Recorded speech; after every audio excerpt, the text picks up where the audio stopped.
બોલો જય જોહાર, જય જોહાર, જય આદિવાસી.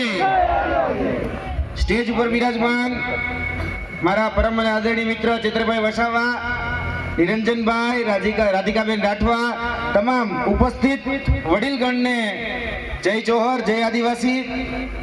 બોલવાનો મને મોકો આપ્યો એ બદલ ખૂબ ખૂબ આભાર.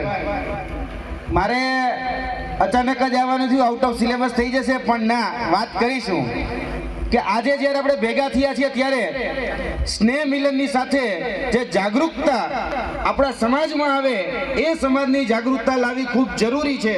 જો જાગૃતતા નહીં લાવો તો યાદ રાખજો, તમારા હિસ્સાની શિષ્યવૃત્તિ જે છે એ વિધાનસભામાં જે 162 દાખલા બેઠા છે એ ચરી ખાવાના છે.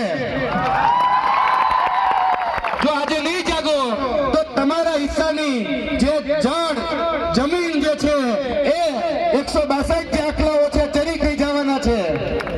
જો હજી તમે નહીં જાગો તો તમારા હક, તમારા અધિકાર અને તમને મળવા યોગ્ય જે ન્યાય છે એ પણ વિધાનસભામાં અત્યારે બેઠેલા જે 162 આખલાઓ છે અને 66 સંસદ સભ્યો છે ચરી ખાવાના છે.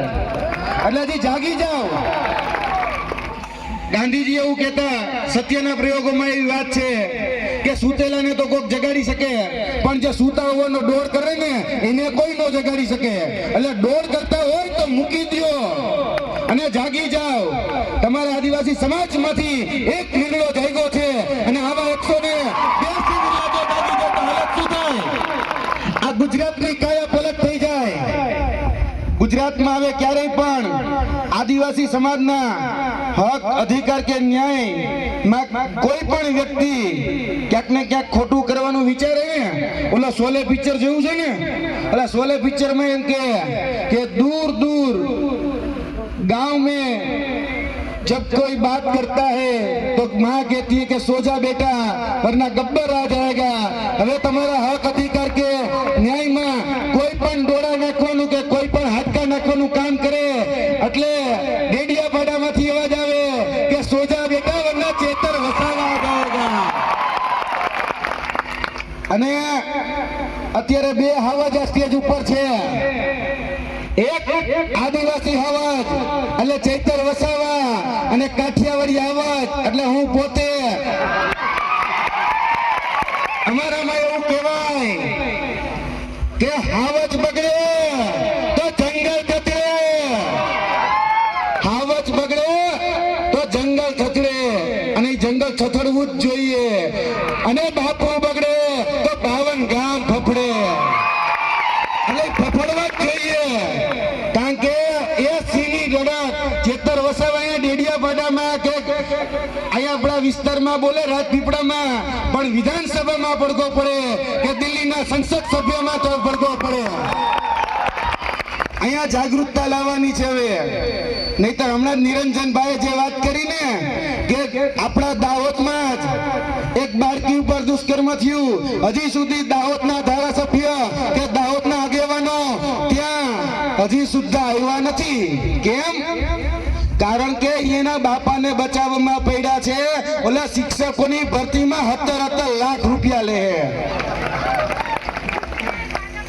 એટલે આપણે હવે એ લડાઈ લડવાની છે કે આપણને આપણા વિસ્તારમાં સારી સરકારી શાળાઓ કઈ રીતે મળે. આપણે હમણાં નિરંજનભાઈએ જે વાત કરી કે ભાઈ આપણે જે બહેનોને પ્રસૂતિ સમયે અથવા તો આપણા જો બીમાર વડીલ કોઈ હોય અને હોસ્પિટલે લઈ જવાનો હોય તો રસ્તે અર્ધ વચ્ચે એ મૃત્યુ પામે છે, તો આપણા ગામમાં સારી અસ્પતાલો, હોસ્પિટલો કઈ રીતે બને એ હક, અધિકાર અને ન્યાય માટે લડવાનું છે. હવે જાગૃત થવાનું છે કે 162 જેવા આખલા વિધાનસભામાં બેઠા ને એને ખબર પડવી જોઈએ કે આદિવાસી સમાજ જાગી ગયો છે. જાગી ગયો છે ને? જાગી જશે ને? હવે જાગવાનો સમય આવી ગયો છે. નહીં તો આખલાઓ કાંઈ વધવા નહીં દે. આ જંગલના બધું સાફ કરી નાખશે. એટલે હજી કહું છું, જાગી જજો. અને અત્યારે તો અમે લડાઈ લડીએ જ છીએ. અત્યારે પણ બાળકોના જે પ્રશ્નો છે કે યુવાનોના જે પ્રશ્નો છે એમાં ખાસ કરીને જે શિષ્યવૃત્તિના પ્રશ્નો છે અને હજી સુધી શિષ્યવૃત્તિ મળી નથી. તો આગળના દિવસોમાં અમારો ગાંધીનગરમાં બિરસા મુંડા કચેરી ઘેરવાનો કાર્યક્રમ છે. બોલ આવશો બધા?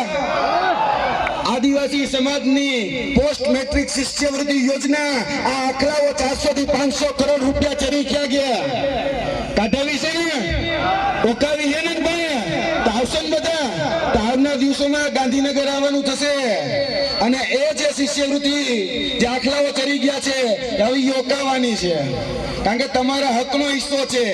તમારા ટેક્સના પૈસામાંથી આપણા બાળક આગળ ભણી ગણી શકે એટલા માટે શિષ્યવૃત્તિ યોજના હતી. પણ આખલાઓ એ ખાઈ ગયા. જંગલે નથી વધવા દેતા, ગાયનું ગૌચરે વધવા નથી દેતા, કાંઈ વધવા નથી દેતા. એટલે હવે એને એની ભાષામાં જવાબ આપવાનો સમય આવી ગયો છે. એટલે વધારે વાત ન કરતા એક વાત છેલ્લે કહી જાઉં છું કે હવે જાગવાનો સમય આવી ગયો છે અને ઉઠો જાગો અને ધ્યેય પ્રાપ્તિ સુધી વળગારો. સ્વામી વિવેકાનંદ એવું કહેતા, બરાબર? તો આપણે હવે આપણા હક, આપણા અધિકાર અને ન્યાય માટે ડંકેની ચોટ પર જ્યાં સુધી આપણો હક અધિકાર ન મળે ત્યાં સુધી જાગતું રહેવાનું છે અને હક અધિકાર મેળવીને રહેવાના છે. બરાબર? આ ચેતરભાઈ તમારી સાથે છે, હું પણ તમારી સાથે છું. એટલે અમારા કાઠિયાવાડમાં એવું કહેવાય કે ભાઈ ચેતર ઝૂકે નહીં અને રાણો ઝૂકે નહીં. હવે હું તમને નવું કહી જાઉં છું કે ચેતર ઝૂકે નહીં અને જાડેજો ઝૂકે નહીં. તમારા હક અધિકાર કે ન્યાય માટે આગળના દિવસોમાં જ્યાં પણ જે પણ પ્રકારે જે પણ લોકો જે ભાષામાં સમજે એને એની ભાષામાં જવાબ દેવા માટે હવે તૈયાર થઈ જવાનું છે.